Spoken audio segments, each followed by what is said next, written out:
Thank you, Mr. Speaker. And before I make the statement, can I associate myself with the remarks by the member for North Antrim in respect of the principal of Dalriada School, Mr. Tom Skelton. From his sudden passing, I have heard many tributes for Mr. Skelton and the very high esteem by which he is held in the community. I was in Ballymoney on Saturday. I look after Dromore Ladies Hockey Club, and we were playing Ballymoney, and they asked for a minute's silence to be held, and I took part in that as a mark of his respect and tribute to him within that community. So I too extend my sympathy to the family on that sudden passing and thank the member for raising that. Mr. Speaker, today I am setting out an ambitious vision for school facilities across Northern Ireland. I believe that there can be no greater investment in our future than investment in education. Children across Northern Ireland have the right to be educated in schools which are comfortable and safe, are of good quality, and are properly designed and resourced to support their learning. Over the next decade, we need to transform our school buildings so that they are truly fit for the future and can provide the best possible education experience for our young people. However, this will require a significant step change in the level of capital investment and in the pace and scale of delivery. The willingness of the Executive to fund such a programme will be an acid test of their commitment to invest in the future of our most valuable resource. The facts are incontrovertible. International research is clear that the learning environment impacts positively on teaching approaches, health and well-being, and student outcomes. We know that being taught in school buildings in poor condition has an adverse effect on attainment, motivation and enthusiasm, and most importantly, restricts the delivery of a modern school curriculum. Our teachers cannot foster the skills our young people need for the 21st century in crumbling buildings with poor facilities designed and built 60, 70 or 80 plus years ago. Our children need schools with specialist facilities to allow access to a modern curriculum that includes digital skills, technology, science and a wide range of practical subjects ranging from PE to drama to home economics and beyond. To support our young people to develop a love of sport and exercise and to combat societal issues like childhood obesity, we need not just sports halls but good quality pitches as well. For many children, school is their only opportunity to play outside safely. Promoting high quality play for our youngest learners requires investment in outdoor equipment and facilities. The recent and rapid growth in the numbers of children with special education needs requires the largest increase in school capacity for 2 generations. The number of pupils with statements of special educational needs has increased from 19,000 in 2019 to just over 24,000 pupils currently. That's 5,000 additional children requiring placements. And to meet this demand, we need to more than double special educational needs places over the coming years. With the support of the Executive, I am committed to delivering on this ambition. Now, if we seize the opportunity, we have the opportunity to transform our school estate. Working together, we have that opportunity to demonstrate to people across Northern Ireland what can be achieved, but to do this, we must not just tell them, but through our spending, we must show them that we are investing in the future of our children. Our young people are our promise. We must show them that we are committed to delivering a modern, fit-for-purpose education system that truly meets the needs of our society and our pupils in the 21st century. We have inherited a difficult situation. In recent years, education capital budgets have stood still, while construction costs have spiralled by over 30%. High inflation in construction prices has significantly eroded the department's spending power, so that the current year's capital budget for education has been wholly insufficient to meet even the most inescapable needs. We have an ageing and dispersed estate of over 1,100 schools, with rapidly escalating maintenance needs due to historic underinvestment. The consequences of a 15-year backlog in planned maintenance across the school's estate are now being felt acutely. Many mid-20th century schools have reached the end of their shelf life and are quite simply no longer fit for purpose.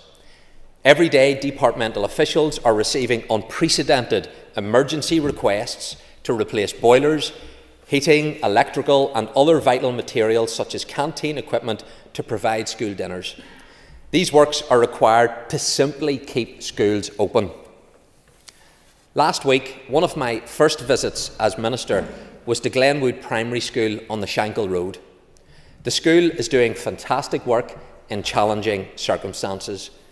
However, crumbling wall ties in the ageing buildings have presented an imminent risk of collapse and required emergency works to ensure children and teachers are safe. This type of problem is repeated in countless schools across Northern Ireland. The large and unprecedented growth in the numbers of children with complex special educational needs has placed an unsustainable pressure on my department's capital budget and overtaken all previous planning assumptions. Yet not a single additional pound of capital funding has been provided to my department for additional special needs placements. Instead, this year the education sector faced an 8% reduction in its executive capital funding. Over half the education capital budget was spent on SEN placements and emergency and statutory works. This Assembly must be clear. Education cannot continue with current levels of capital funding. We are at risk even around the most basic requirements to keep schools open, children safe, and to provide places for our most vulnerable learners. Substantial additional investment is therefore urgently required, and I will be making the case for sustained capital investment in our education infrastructure. I am conscious of competing public expenditure pressures across government, but what is more important than the future of our children? And I want to maximise the bang for the buck of every pound spent. I want to signal a new approach to investment in our schools.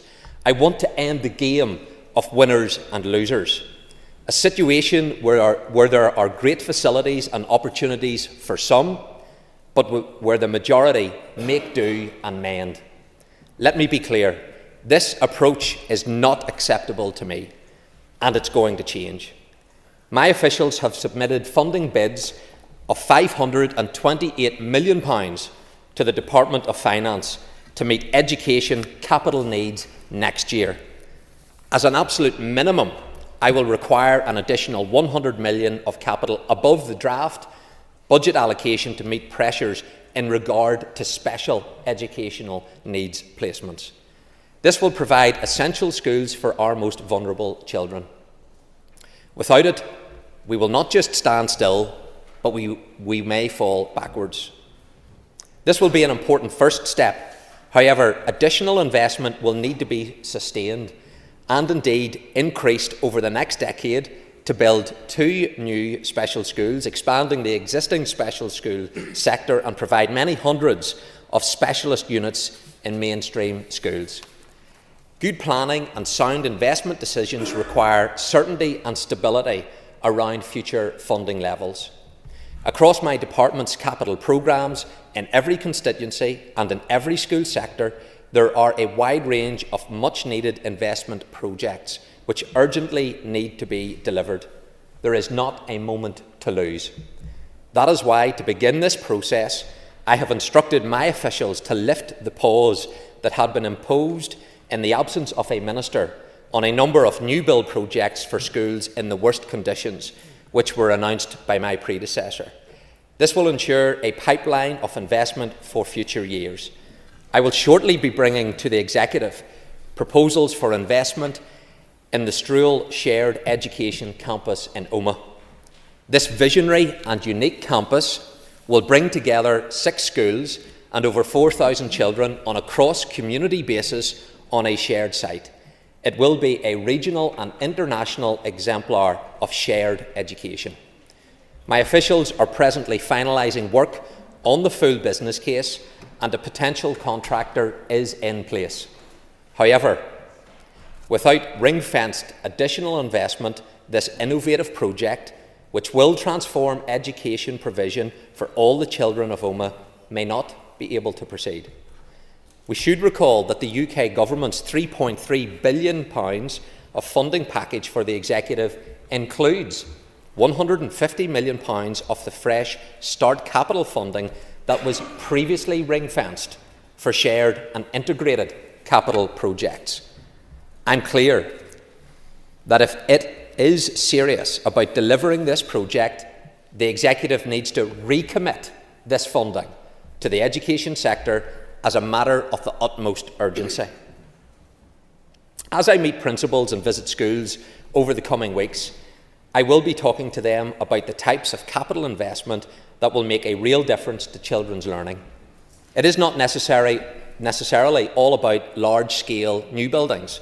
Instead, I want to bring forward a greater range of parallel streams of investment to improve classrooms, outdoor spaces, sports facilities, and above all, curriculum-led projects to support teaching and learning so that every child feels the benefits of the investment we are making.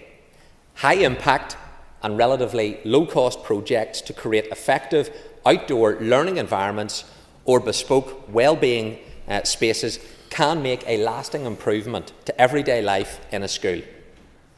I have therefore commissioned my officials to develop, as a matter of priority, a capital investment strategy for education which sets out a compelling vision for a responsive, agile and innovative programme of capital investment clearly aligned to wider education and executive policy.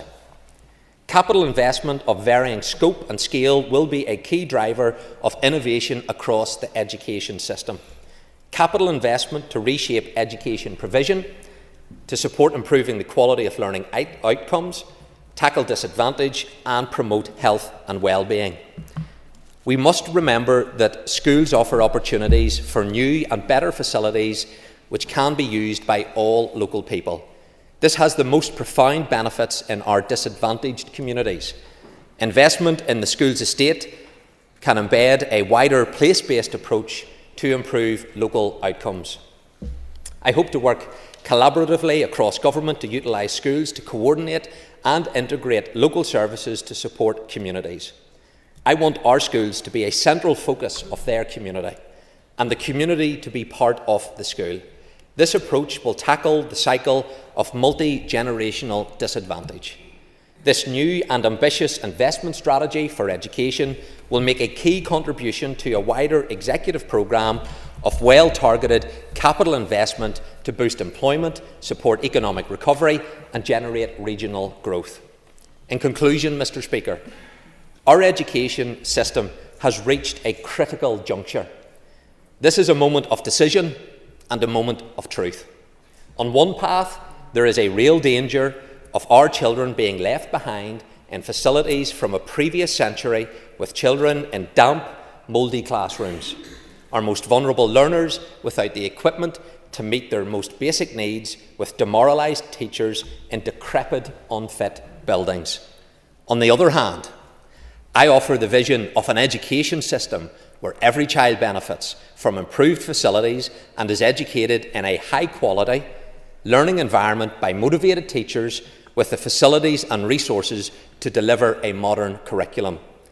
If we are to meet the expectations of our children, we must invest in our school buildings as a key part of the Executive's long-term economic plan.